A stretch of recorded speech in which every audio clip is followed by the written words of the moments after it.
Bonjour à tous et à toutes, bienvenue dans la maison de Dieu. Vous installez. Alors du coup, on va commencer ce bon moment de culte avec une petite prière. Père éternel, nous te remercions pour ce moment. Merci Seigneur pour la vie, merci pour la grâce Seigneur de nous retrouver ce matin. Seigneur, reçois Seigneur ce culte comme un parfum de bonne odeur Seigneur. Conduis-nous Seigneur, dirige-nous Seigneur. Merci. Au nom de Jésus. Amen. Alors,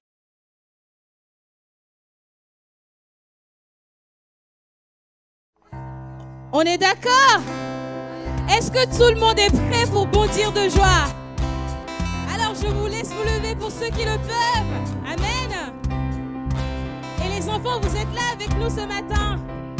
Super, on va chanter tous ensemble.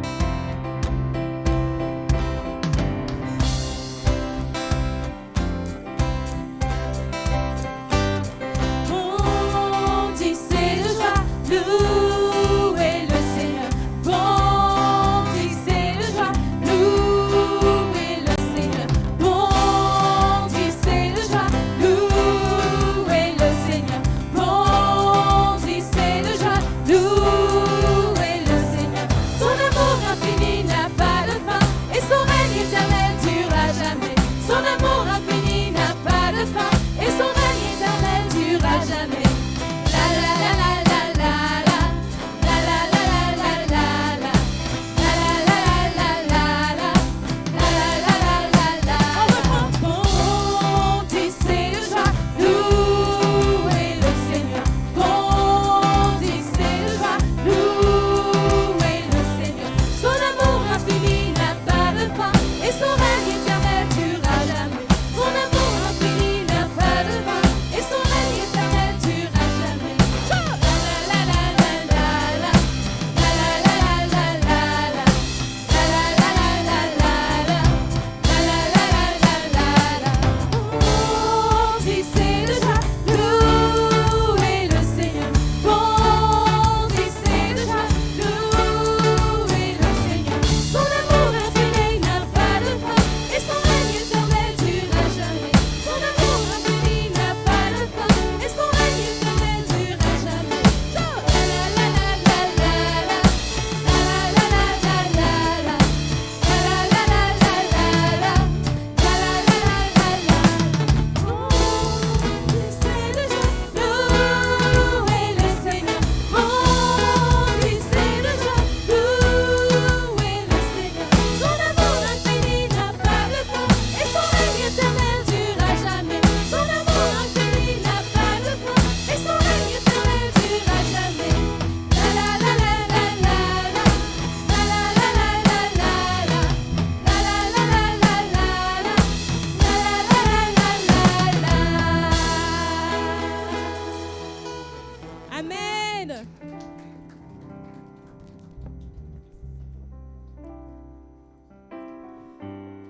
Alors, est-ce que tout le monde sait ce matin que notre Dieu est un Dieu puissant? Amen.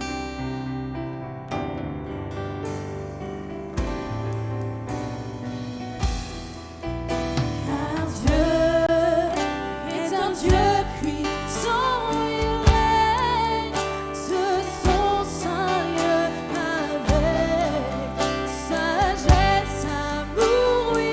Dieu est un Dieu puissant, car Dieu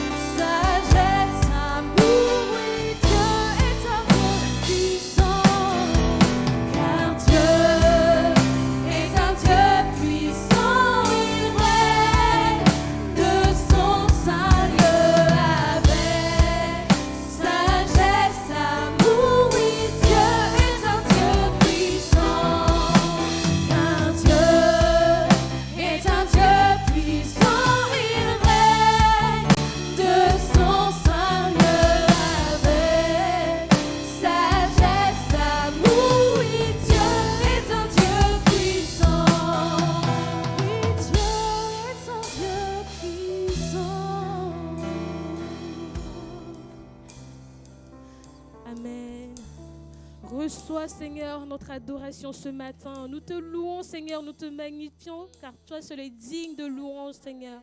Merci, Père éternel.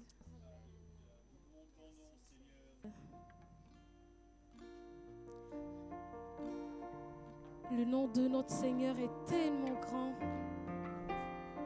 Il est tellement merveilleux.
Notre Dieu, nous ne pouvons pas décrire tout ce qu'il fait pour nous et tout ce qu'il est. C'est pour ça ce matin, laissons nos cœurs parler, laissons nos cœurs le glorifier.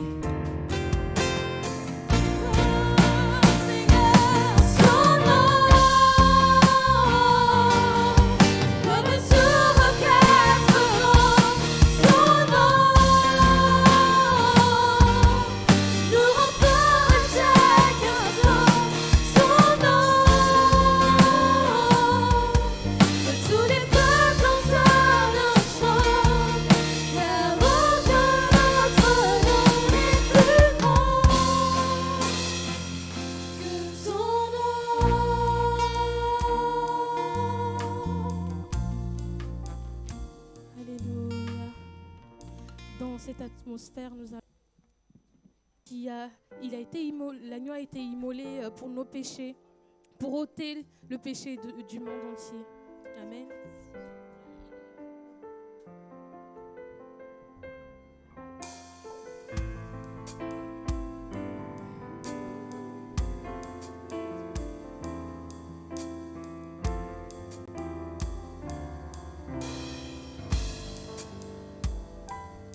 Je te gloire, je t'adore, ton nom s'élève en majesté de mes lèvres, je célèbre ta victoire, ton règne, ton autorité. Digne du agneau, ce Dieu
dans l'espérance qu'il va prendre nos fardeaux, nos soucis.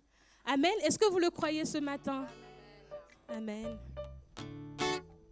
Si vous le croyez, restez dans la foi et chantez avec nous. Amen. Hey.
impressionnant, hein? Tous. Je modernise, je commence à travailler avec la tablette.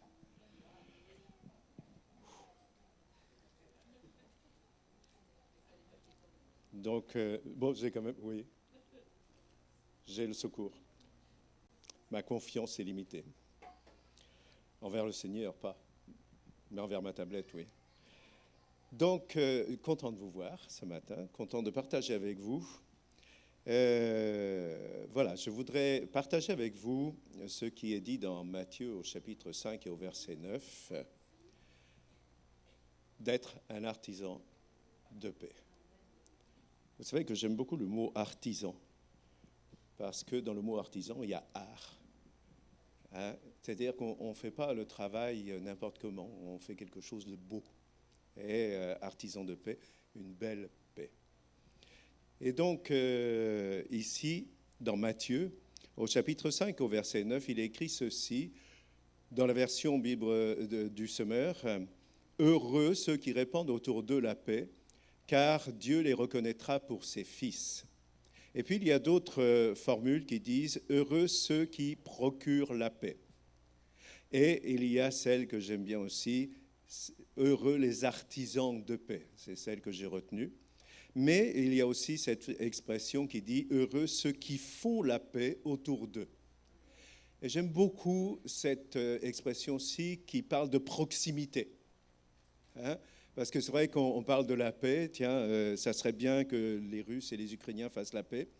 Et vous faites la paix chez vous? Excusez-moi, je voulais quand même pas plomber l'ambiance. Et je crois que c'est quelque chose qui est important. C'est quelque chose qui est important, cette notion. Dans 1 Thessaloniciens, au chapitre 5 et au verset 13, il est dit ceci, « Témoignez-leur une grande estime de l'affection à cause de leur travail, et surtout cette réflexion, vivez en paix entre vous. » Ce qui exprime de principe que la paix est un phénomène de relation. C'est-à-dire que si j'étais tout seul, j'ai aucun problème avec la paix. Pas besoin de faire la paix avec qui que ce soit. Mais à partir du moment où vous êtes tous là, il faut quand même que je fasse attention. Je travaille à la paix, vous travaillez à la paix, nous travaillons à la paix. Quand je suis chez moi, eh bien, j'ai du monde à la maison, donc je fais attention, je travaille la paix. Quand je travaille à mon travail, bon, malgré tout, je travaille encore, et je rencontre des gens, je travaille à la paix. Quand je suis chez moi et que je regarde mes voisins, je travaille la paix. La paix, c'est partout, c'est tout le temps. Alors, je pourrais aller plus loin, je vais le développer d'ailleurs. Nous savons que Jésus, lors de son passage ici-bas, a tout fait pour que les gens soient délivrés, guéris et puissent continuer leur vie en paix en rétablissant une relation vraie avec leur Dieu. Dans Ésaïe, qui annonce Jésus au chapitre 61, au verset 1 à 3, il est écrit ceci, « L'Esprit du Seigneur l'Éternel est sur moi. » Voilà. « L'Esprit du Seigneur l'Éternel est sur moi, car l'Éternel m'a oint pour porter de bonnes nouvelles aux malheureux. Et il m'a envoyé pour guérir ceux qui ont le cœur brisé, pour proclamer aux captifs la liberté et aux prisonniers la délivrance. » Donc il y a effectivement un certain nombre d'objectifs que Jésus a eus sur cette terre quand il est venu et qu'il a gardé depuis toujours. C'est d'apporter effectivement des bonnes nouvelles, de guérir, d'apporter la liberté, la délivrance. Des éléments de paix. C'est vrai que quand il y a un manque de paix, on ne peut pas parler de délivrance. Même quand il a repris certains, à cause de leur obstination, à refuser de voir l'œuvre de Dieu, à accepter l'œuvre de Dieu, à accepter qu'il soit le Fils de Dieu, lui, il a continué parce qu'il avait envie, en vue, peut-être certainement envie, il avait en vue la paix qui règne, surtout avec qui? Avec ceux qui rétablissent leur relation avec Dieu. Et c'est ça qui est important. Et il a tout fait, même pour ceux qui étaient séparés, pour les amener à ne plus être séparés. Et ça, je crois que c'est essentiel. Alors, oui, mais comment est-ce que nous pouvons construire la paix? En imposant la paix aux autres. par la contrainte, par la peur. Ça a déjà été fait, les résultats ne sont pas probants. En évitant les conflits à tout prix, en abandonnant parfois même à ce titre-là ce qui est juste, ce qui est vrai, ce qui est droit.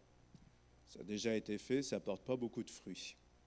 En construisant cette paix en commençant par soi-même. Pourquoi ? Parce qu'être en paix avec Dieu, notre Père, c'est quelque chose d'important. Ça permet de restaurer notre relation avec lui parce que nous nous repentons, parce que nous regardons à lui et nous regardons à nous avec un regard vrai. Et nous comprenons ce qu'il est, ce qu'il apporte. Et nous profitons du bénéfice de l'œuvre de la croix en Christ, dans laquelle nous sommes pardonnés. Alors pourquoi sommes-nous appelés à construire la paix ? D'une part parce que nous sommes nés de nouveau, nous avons donc une nouvelle nature qui est issue de notre nouveau Père, notre Père, Dieu. Nous entrons dans ce monde nouveau. Et puis, dans ce monde nouveau, il y a une nouvelle logique. Et cette nouvelle logique, eh bien, effectivement, elle vient de ce Père, de la nature de ce Père. Cette nouvelle façon de penser, cette nouvelle façon de réfléchir vient de ce Père. Et c'est quelque chose qui est extraordinaire. C'est lié aussi à l'amour de ce Père, c'est lié à la grâce de ce Père. Parce que c'est gratuit, parce que c'est donné, parce que c'est aidé, c'est apporté. Alors, effectivement, il est dit ceci sur la sagesse de Dieu.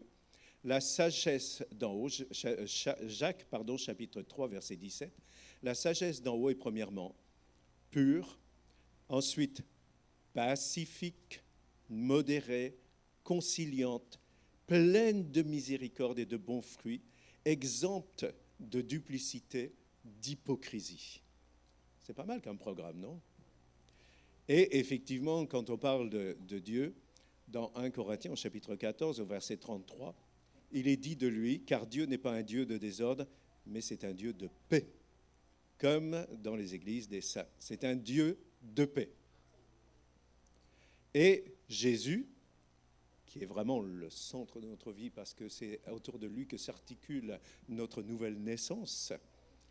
Et il est dit dans 1 Corinthiens, dans Ésaïe au chapitre 9, au verset 6, « Car un enfant nous est né, un fils nous est donné, et la domination reposera sur son épaule. On l'appellera admirable, conseiller, Dieu puissant, Père éternel et prince de la paix. » Prince de la paix. On voit effectivement à travers tout ça que la paix est vraiment un élément central de toute la relation avec Dieu. Et il est dit aussi, et on va dans Jean 3,16, qu'effectivement l'amour de Dieu a été manifesté pour rétablir cette paix avec lui en donnant la vie de son Fils. Et c'est la volonté de Dieu pour nous. Dans Philippiens chapitre 4 et au verset 7, il est dit ceci. Et la paix de Dieu, qui surpasse toute intelligence, gardera vos cœurs et vos pensées en Jésus-Christ. À quel point il est important. Et c'est la paix de Dieu qui entraîne cet aspect-là. Dans Jean, au chapitre 14, au verset 27, Jésus dira ceci, « Je vous laisse la paix, je vous donne ma paix. Je ne vous donne pas comme le monde donne, que votre cœur ne se trouble pas et ne s'alarme pas. » Alors, comment vivre au quotidien, c'est quelque chose qui est important. Dans Jacques au chapitre 3, verset 18, il est dit ceci, « Le fruit de la justice est semé dans la paix, par ceux qui recherchent la paix. » Est-ce que nous recherchons la paix? Dans Galates au chapitre 5, au verset 22 à 23, il est dit, « Mais le fruit de l'esprit, c'est l'amour, la joie, la paix, la patience, la bonté, la bénignité, la fidélité, la douceur, la tempérance. La loi n'est pas contre ces choses. La paix, là encore. Le fruit de l'esprit. L'esprit travaille en nous pour qu'effectivement la paix soit manifestée. » Alors, je voudrais quand même aborder, avant d'aborder comment construire la paix, c'est quelles attitudes ne débouchent pas sur la paix. Parce qu'il y a des attitudes qui n'entraînent pas la paix. Et quelquefois, on les prend croyant apportant la paix, apporter la paix, mais on n'apporte pas la paix. Dans Ésaïe, au chapitre 59, versets 1 à 2 et ensuite 8, il est précisé sur certaines personnes, je vous lis. « Non, la main de l'Éternel n'est pas trop courte pour sauver, ni son oreille trop dure pour entendre. Mais ce sont vos crimes qui mettent une séparation entre vous et votre Dieu. Ce sont vos péchés qui vous cachent sa face et l'empêchent de vous écouter. » Et plus loin, verset 8, il est dit « Ils ne connaissent pas le chemin de la paix. Il n'y a point de justice dans leur voie. Ils prennent des sentiers détournés. Quiconque y marche ne connaît point la paix. » Alors, un des éléments qui effectivement n'aide pas, c'est quand on cherche à faire sa paix. Et les chemins que l'on prend pour pouvoir décider de faire ce qu'on a envie de faire sont vraiment nombreux.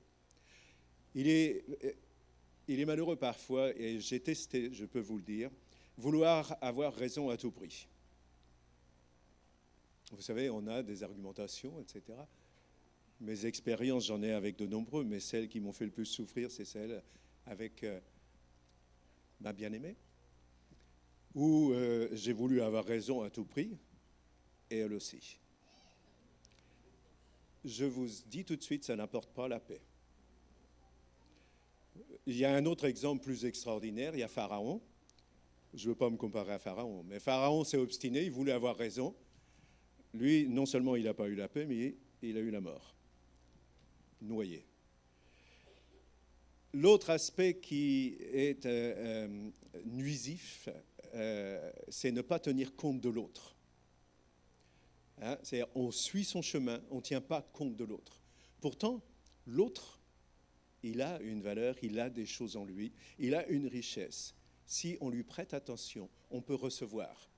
Combien de fois j'ai pu recevoir des conseils, des paroles, des mots qui m'ont interpellé, m'ont fait réfléchir et m'ont fait changer dans ma direction, dans ma pensée.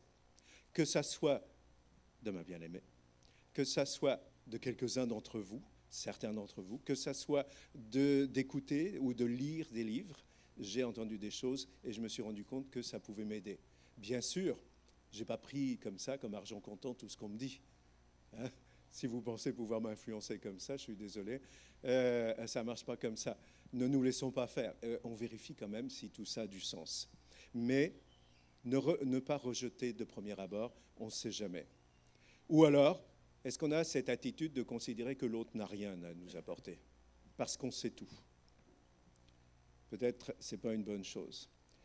Et ici, il y a aussi cet autre aspect, c'est ne pas réfléchir, ne pas utiliser notre intelligence. Ou parfois même manquer d'intelligence. À ce sujet-là, la Bible dit que si on manque d'intelligence, on demande à Dieu qui donne. Donc, ce n'est pas un problème majeur. Je dirais quand même, faisons attention à notre pensée, qui peut devenir unique. Vous savez, la seule bonne pensée. Hein? Je pense que ce que je pense est bon, et je vous donne des conseils. Si vous ne les comprenez pas, franchement, vous ne comprenez rien. Attendez, ce n'est pas ce que je vais dire. Hein. J'exprime l'attitude de quelqu'un qui pense que tout ce qu'il pense est bon. Et quelqu'un qui ne se remet pas en cause et qui ne progresse plus. Vous savez, avoir étudié un jour et s'être arrêté en croyant tout savoir, eh bien, je crois que ça ne marche pas. C'est surtout dans le monde dans lequel on est, il faut remettre en cause son savoir tout le temps parce qu'il y a des choses qui évoluent. En plus, on a un monde qui évolue rapidement et le propre savoir, déjà, lui, n'arrête pas d'évoluer. Alors, je ne vous parle pas de la Bible. Je veux dire, si on croit tout savoir de la Bible et de Dieu, je crois qu'on n'a pas eu une image correcte de qui est Dieu. Dieu, je veux dire, il y a quand même, son amour est infini, mais lui aussi est infini. Et je crois qu'avant qu'on le connaisse complètement, il faut qu'on atteigne l'infini. Ça va prendre du temps. Est-ce que notre vie sera assez longue pour y arriver, saisir complètement qui est Dieu? Je ne suis pas sûr. Alors vous comprenez bien qu'avoir une pensée qui est définitive et terminée, ce n'est pas possible non plus. On évolue. On a des grandes lignes qui sont claires et limpides. On appelle ça des doctrines. Et puis après, le reste, eh bien, on évolue parce qu'on grandit dans notre relation avec Dieu. Et ça, c'est extraordinaire. Et il y a aussi cette autre démarche qui est d'imposer notre volonté aux autres. Ça découle un peu de tout ce qu'on a parlé, mais je voulais préciser un peu. Sous prétexte d'inspiration. Vous savez, je suis inspiré, l'Esprit m'a parlé. Et moi, j'ai rencontré des gens qui, effectivement, voulaient imposer leur volonté. L'Esprit m'a parlé, donc ce que je dis est vrai et tu dois faire ceci. Bizarrement, des fois, l'Esprit parle à quelqu'un pour me dire à moi de faire quelque chose. Bon, je veux bien croire que j'ai plein de choses à faire pour évoluer. Je veux dire, de ce côté-là, il n'y a pas de problème. Hein? J'en suis convaincu. Mais parfois, ce qu'on me dit, je ne suis pas convaincu. Je ne suis pas convaincu, je n'arrive pas à être convaincu. Alors je me dis, si c'est l'Esprit qui parle et que je ne suis pas convaincu, est-ce que l'Esprit me parle? Deux conclusions. Soit l'Esprit ne me parle jamais, soit ce n'est pas l'Esprit qui me parle. Si l'Esprit ne me parle jamais, dans ce cas-là, je ne suis pas vraiment dans une bonne démarche chrétienne. Mais ça, c'est une autre histoire. Je n'aborderai pas cette histoire-là. J'aborderai plutôt ce fait que, effectivement, quand quelque chose vient de Dieu et qu'on veut l'imposer comme ça, l'imposer, je trouve que c'est une situation bizarre qui fait que, pour faire la volonté de Dieu, nous pourrions détruire la paix qui existe entre nous.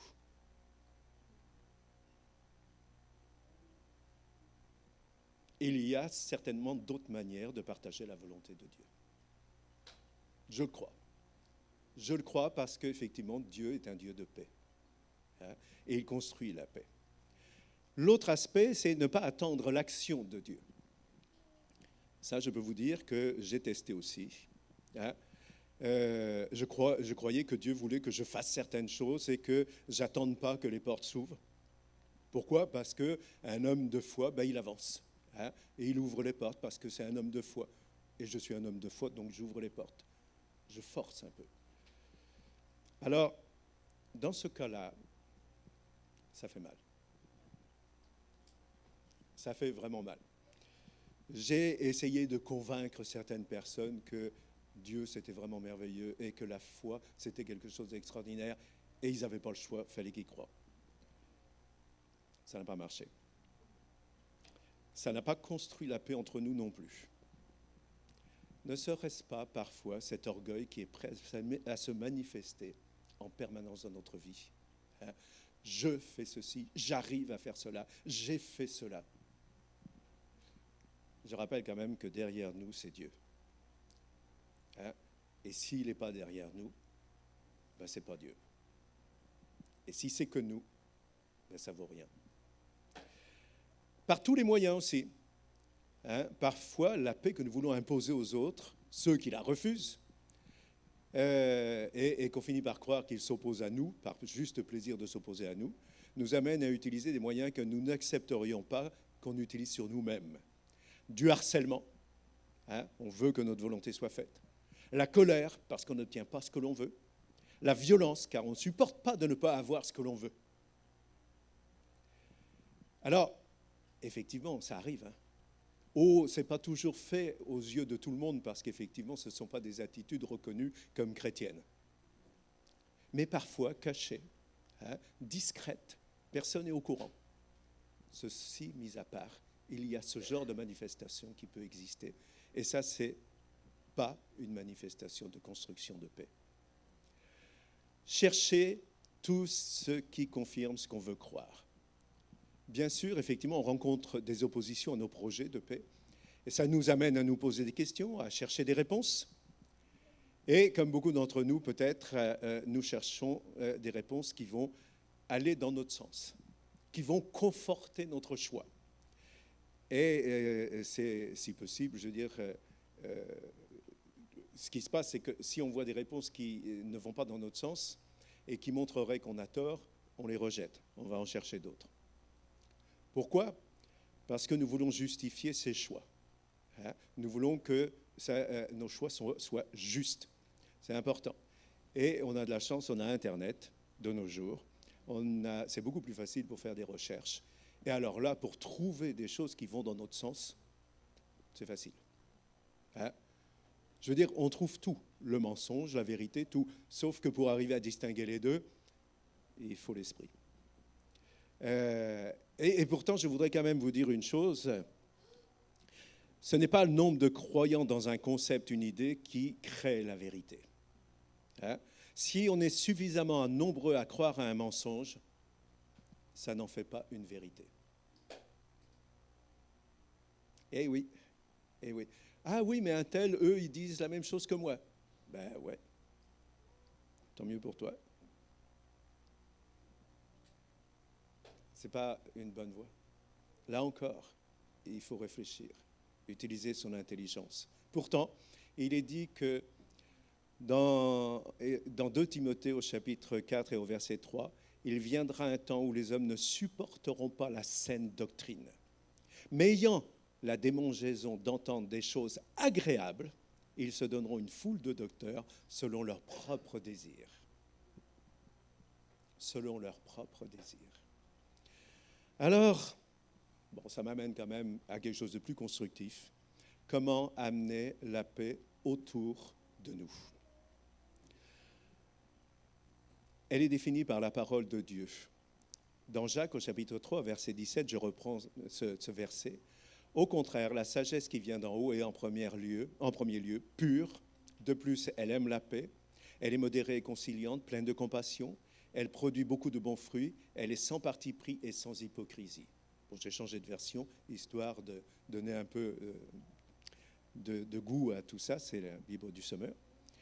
Et il est dit aussi dans 1 Thessaloniciens, au chapitre 5 et au verset 15, « Veillez à ce que personne ne rende le mal pour le mal, mais en toute occasion, recherchez le bien dans vos rapports mutuels comme envers tous les hommes. » Pas quelques hommes, tous les hommes.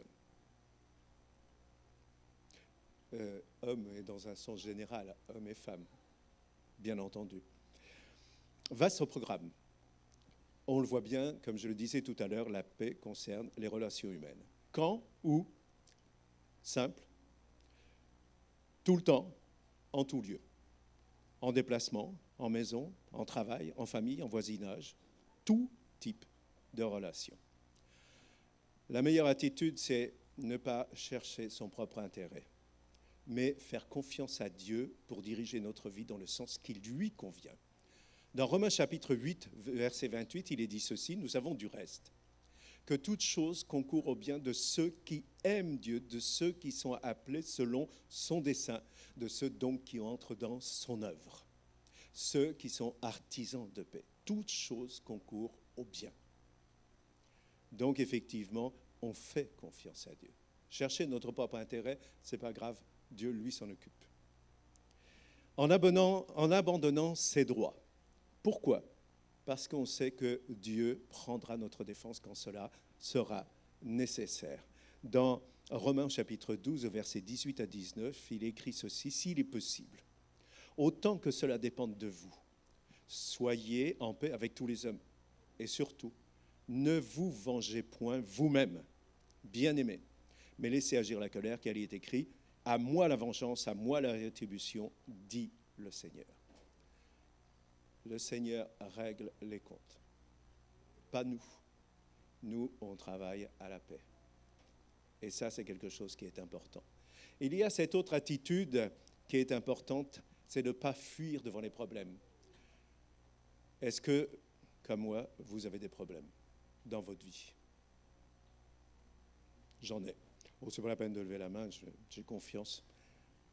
Vous devez en avoir vous aussi. Fuir ne peut pas construire une paix qui dure. Les problèmes restent toujours, et si on fuit des problèmes, on va en rencontrer d'autres. Il y aura toujours des problèmes. Alors, on a deux positions. Effectivement, on peut se justifier hein, et puis se dire que le monde est injuste. Hein. On pense qu'on a toujours raison et que le problème ne vient pas de nous. Mais est-ce que notre point de vue est-il le seul correct ? Je vous pose la question, je ne vous demande pas de réponse. Réfléchissez. Je réfléchis moi-même. À l'opposé, nous considérons que nous avons tous les torts. Ça arrive des fois. Moi, j'ai rencontré quelqu'un récemment avec un gros problème et elle pensait, cette personne, qu'elle avait tous les torts, que le problème venait d'elle et que c'était trop tard pour les corriger, qu'on ne pouvait rien y faire. Mais là encore, est-ce la vérité? Est-ce que notre imperfection naturelle n'explique pas à elle seule les mauvais choix que les autres font? Je veux dire, chacun est imparfait et chacun est appelé à pouvoir faire des mauvais choix. Je ne dis pas faire des mauvais choix systématiquement, mais je veux dire, on peut faire des mauvais choix. Et quand quelqu'un d'autre fait un mauvais choix, est-ce que c'est de notre faute? Systématiquement. Si il y a de notre faute, on a toujours la possibilité de régler ces choses-là, de demander pardon et d'essayer. Ceci mis à part, si l'autre ne veut pas, le pardon, on y reviendra tout à l'heure, ça marche dans les deux sens. Prions dans ces cas-là, dans tous les cas, prions et recherchons la volonté de Dieu devant toutes les situations difficiles, devant toutes les situations incompréhensibles, même si elles sont injustes à nos yeux. Prions. Dieu seul peut nous éclairer sur ce qui est vrai. La paix, c'est le but. Alors, construisons la paix. Dans Hébreux chapitre 12, au verset 14, il est dit ceci: « Recherchez la paix avec tous et la sanctification sans laquelle personne ne verra le Seigneur. » Recherchez la paix avec tous. Alors, quand on voit le mot « rechercher », ça veut dire que ça ne va pas venir tout seul. Juste comme ça, je vous le dis. Il ne fait pas d'effort pour qu'on soit en paix, donc non. La paix ne se développe pas naturellement. Il faut la construire. Nous devons y contribuer. C'est une démarche indispensable seulement à notre niveau personnel. À d'autres niveaux aussi, mais à notre niveau personnel, c'est la seule démarche qu'on peut faire. Et elle ne peut pas venir seulement des autres. Attendre que les autres soient des instruments de paix pour qu'on puisse faire la paix avec eux. Non, c'est nous qui devons faire la démarche de paix. Nous devons bien sûr défendre ce qui est vrai, ce qui est juste et ce qui est bon. Mais on ne doit pas le défendre n'importe comment. Je dois changer. Je dois changer pour être conforme à la direction de Dieu pour ma vie. De plus, comme je disais, je suis la seule personne que je puisse changer. Changer l'autre, ce n'est pas possible. En plus, je vous confirme, j'ai essayé, ça ne marche pas. Par contre, me changer demande, et ça aussi j'ai essayé, et par contre, je sais, des efforts constants. Ça demande d'assumer devant Dieu la vérité en face. Mes péchés, mes manquements, mes faiblesses, mes excuses. Reconnaître qui je suis vraiment et ne pas m'entretenir d'illusions. Ce que je peux rechercher, c'est de devenir un exemple avec l'aide du Saint-Esprit. Il est important que ce soit à nous de montrer que Dieu est agissant dans notre vie. Le meilleur témoignage, c'est de voir que les autres puissent voir Dieu en nous. Pourquoi? Comment? Parce que nous entretenons une relation suivie avec notre Père. Suivie. Ça demande des efforts. Parce que nous grandissons obligatoirement, quand on a une relation suivie, nous grandissons, nous évoluons grâce à son action dans notre vie. Parce que son intervention et son influence dans notre vie se voient. Il y a des bénédictions. Je peux vous assurer que je connais une personne qui a donné son cœur à Jésus il y a quelque temps et qui fait juste de parler « Ah, moi je fais confiance à Jésus. Moi je fais confiance à Jésus. » Et dans son entourage, il y a une personne qui un jour a dit « Oh, moi j'ai connu, on m'en a parlé quand j'étais jeune, etc.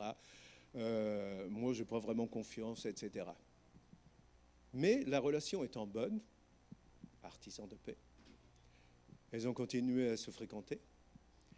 Et maintenant, cette personne qui disait « Ah, moi », elle vient voir cette personne et elle lui demande « Tu peux me parler un peu plus de Jésus ? Tu peux me dire un peu plus ? Pourquoi ? Parce que les bénédictions se voient. Parce que la joie, la paix se voient. » Attention, par contre, quand on stagne, c'est un contre-exemple. Ça ne montre pas la présence du Seigneur. Elle démontre une relation appauvrie avec notre Père, peut-être même inexistante. Et finalement, il n'y a que cette partie en nous qui reste fonctionnelle, un peu charnel, c'est le fait de continuer à respecter les règles, mais c'est des règles.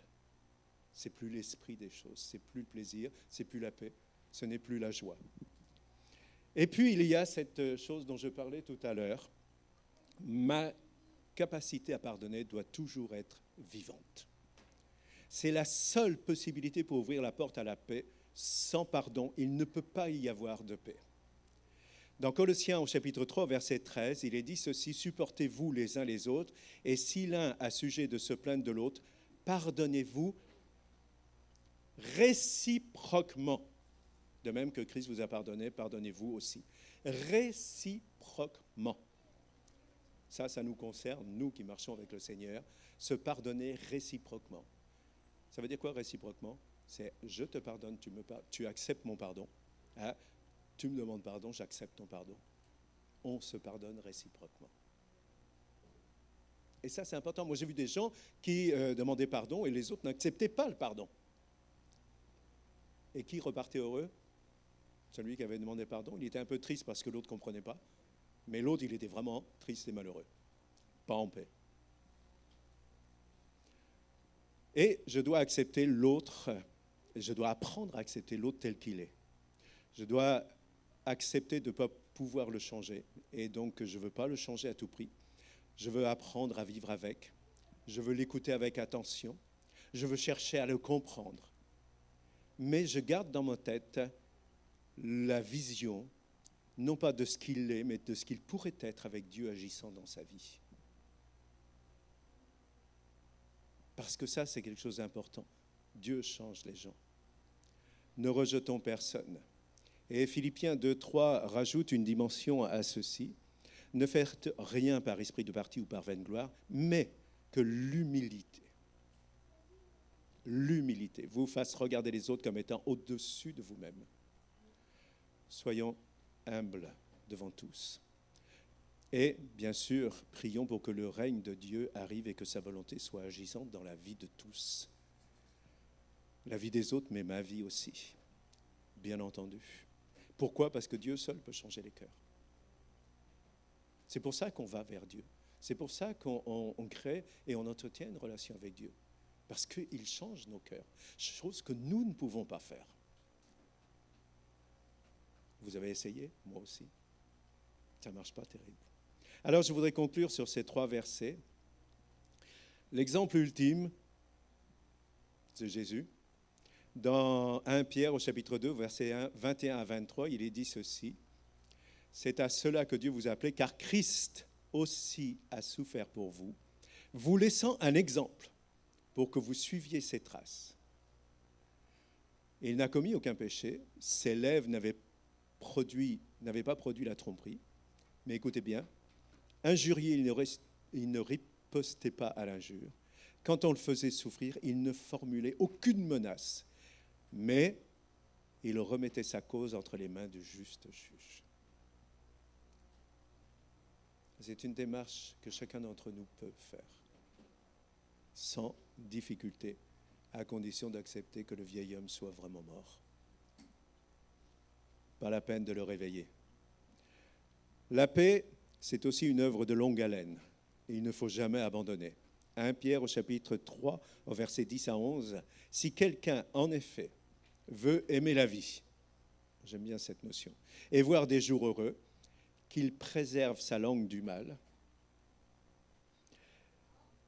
et ses lèvres des paroles trompeuses, qu'il s'éloigne du mal et fasse le bien, qu'il recherche la paix et la poursuive. » Parce qu'effectivement, je veux dire, on construit la paix, mais il faut la maintenir, la paix.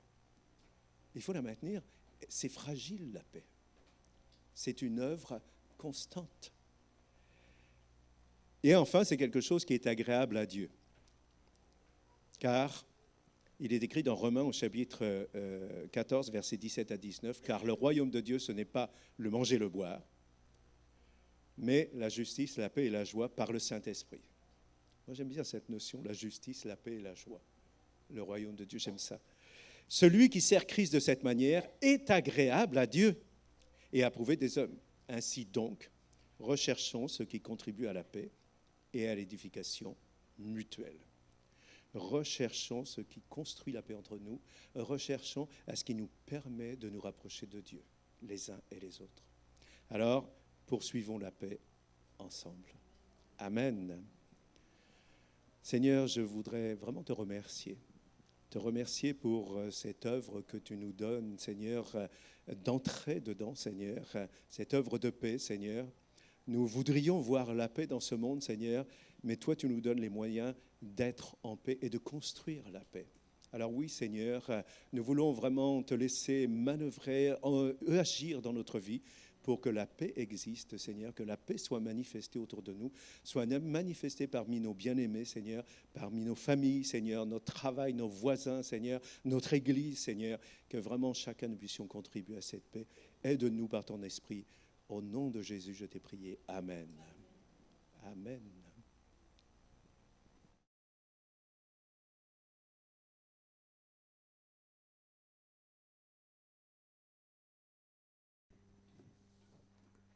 Du coup, puisque nous sommes des artisans de paix, nous allons laisser le Seigneur tracer un chemin pour nous durant tous les jours de notre vie. Amen.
reprendre ce dernier chant.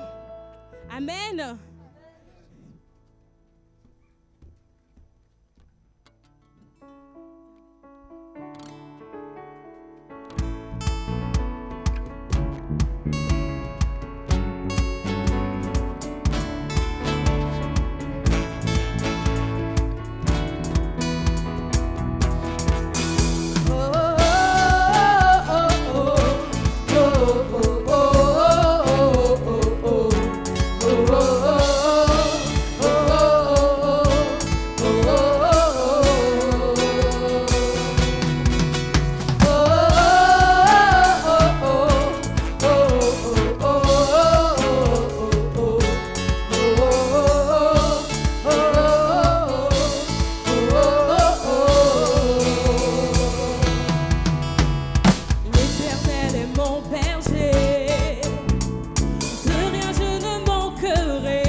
Amen. Seigneur mon Dieu, nous te bénissons pour ces temps que nous avons partagés ensemble, Seigneur. Nous te bénissons, Seigneur mon Dieu, oui, parce que tu es fidèle et bon, parce que tu es notre bon berger, celui qui prend soin de ses enfants, Seigneur mon Dieu, mon roi. Et Seigneur Jésus, ce matin, nous voulons te confier, Seigneur mon Dieu, mon roi, toute cette nouvelle semaine, Seigneur mon Dieu, que tu nous gardes dans ta paix et que tu nous donnes, Seigneur, d'être des artisans de paix, Seigneur mon Dieu, mon roi, de partager ton amour, ta paix, ta joie, Seigneur mon Dieu, mon roi. Seigneur Jésus, oui, donne-nous, Seigneur mon Dieu, mon roi, vraiment d'avoir, Seigneur mon Dieu, de montrer cette identité que tu nous as donnée, Seigneur mon Dieu, mon roi, de révéler, Seigneur Jésus, qui tu es, Seigneur, au travers de ce que nous faisons, Seigneur mon Dieu, mon roi. Merci pour tout ce que tu as prévu encore en cette nouvelle semaine. Que ton nom soit glorifié, béni, Seigneur mon Dieu. Amen. Amen. Bon dimanche à tous.